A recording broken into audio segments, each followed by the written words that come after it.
Hey YouTube, just a quick update.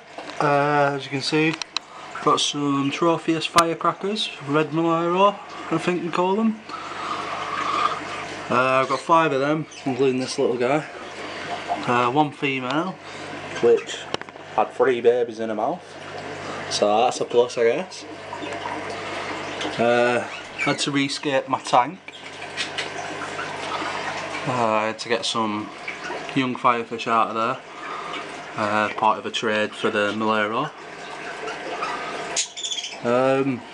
Not holding at the moment. There's my new male firefish. Still got the other one. Maybe selling him. Might swap for some females for some others, like Amanda Dunbar. Need females for him. I've only got one. Anyways, there she is. Or my Maboona Deep. Can't see him at the moment. But there's a female for him. Nice yellow female. James